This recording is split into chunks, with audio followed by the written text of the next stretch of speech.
All right, Mr. Cleaver, if you'll tell me about this little thing that I tried to figure out called Project Canaanite, bringing limited resource and at-risk people in from Louisville, Kentucky and other metropolitan areas onto the farm in order to show them that there's money to make and also give them a good honest day's work of paid money.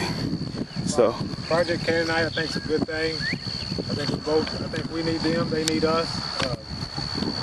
We're limited resource farmers, don't have a lot. They're limited resource people that's not living on the farm. But they need work. We need workers. We try to come together and show them a positive way of life. Try to show them that people do care about them, and that you are worth your weight if you can if you put forth a good day's worth of work. So far I think it's going to be an ongoing thing where you have the younger guys coming out here realize that there's more ways to make money than in the streets. You can make money out here doing what your grandparents did or what your great-grandparents did, but it's not going to be free money. You can't get mad at these young people for not working if nobody's never showed them how to work or what to do to make a living. So that's what we're trying to do. We're just trying to bring them on board, try to be positive, and even if they never grow another vegetable again, as far as for commercial, they can do something in their backyard to grow something to be sustainable for their family. I just think it's a great thing, great opportunity.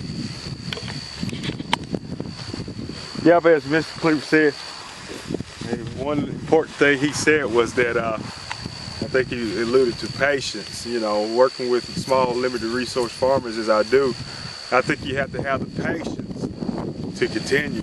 I mean, it gets a little rough and tough sometimes. You got to rob Peter to pay Paul, as we always say out here in the field. But when they come on farm, they know nothing. That's what you got to understand. They know entirely nothing about the rural society, the rural makeup of America, or how to farm in general. I mean, they get lost time after time because they don't see road signs. And in the rural community, there's no road signs. So you have to go by the sun or past this tree or past that tree. But once they get on farm, you can get a couple hours work out of them. They're not used to working 8-hour days in the heat. And they're not even used to working 2-hour days in the heat. But we've been seeing that we can get 4 hours out of them at opportune times, possibly give them a rest and come back with another 4 hours for an 8-hour day.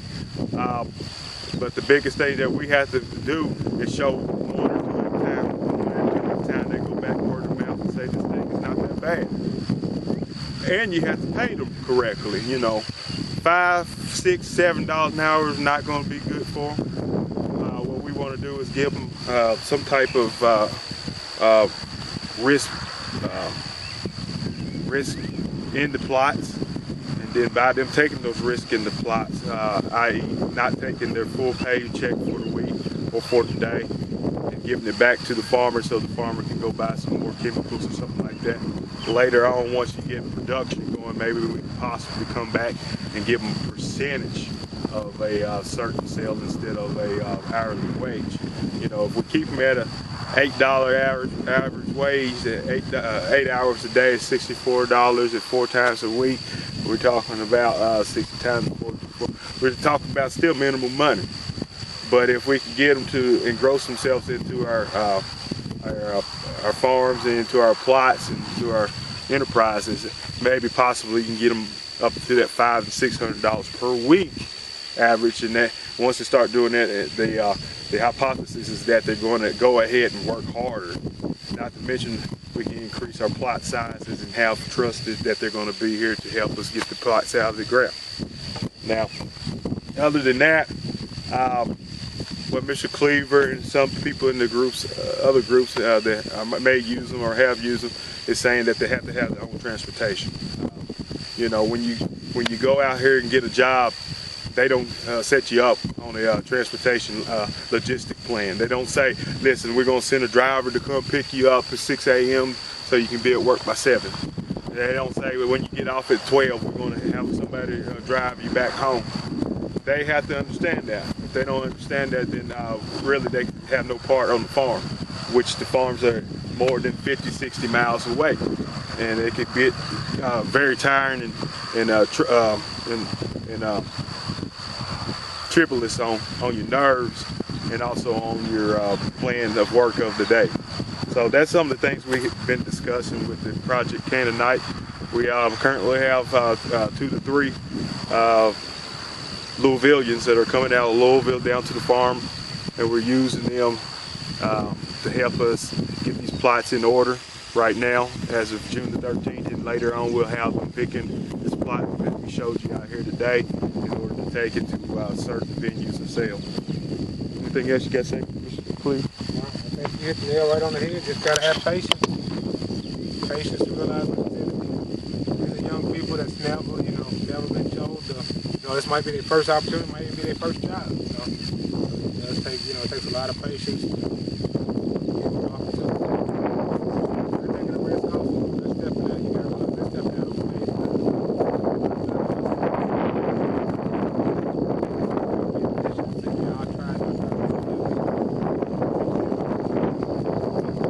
That's correct. And patience goes back to sometimes, just on the minute things that come easy to us, like putting in this main line or whatnot. This is a perfect example. I'm gonna show this. Ain't nobody gonna get mad that I showed you. The main line is supposed to be straight across. You see it snaking. You tell them, hey, the main line is supposed to be straight across 2 or 3 times, and in the end, the main line is still snaked across. That means that they weren't listening totally like they need to be.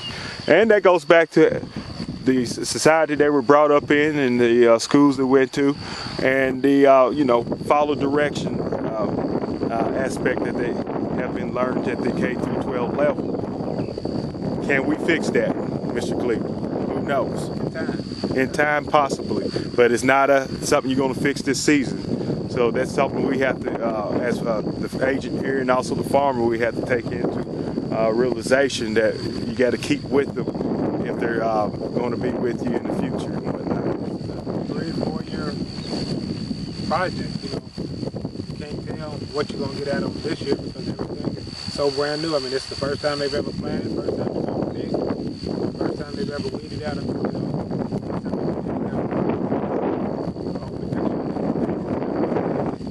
twice as much. Like I said, after 4 years, you should be proficient or maybe distinguished.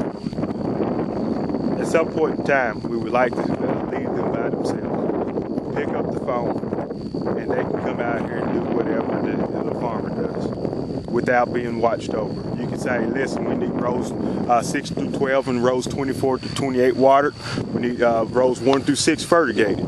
And they should know every aspect and every technical term we use, which they do not at the moment, where we can call them up, where Mr. Cleaver's at a public job or whoever farmer's at a public job, and it can be done by the time they come home. The purpose scenario would be they invest in a farm where so much that they pick off, they take it to a farmer's market, or they might even start a farmer's market in their neighborhood. It's products that they've grown themselves, give them a sense of pride. Make their own money. Make their own money.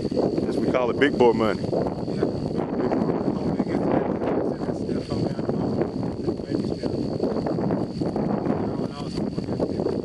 I believe so too.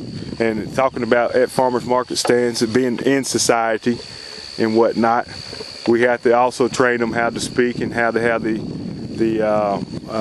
attitude of the customer is almost always right, and also that the customer is going to not know a lot about some of the items that we have, especially with the niche market varieties we have out in the farms that we work with. So Project Canaanite should work, could work, and it may work. All I can say is that it's going to take Kentucky State University being behind this agent. It's going to take Kentucky State University being behind the project as a whole, possibly leading it into other counties and other regions. And it's going to take the farmers to not only get better for themselves, but also to get better for these Canaanites, as we call them, coming out of Louisville and metropolitan areas. Thank you.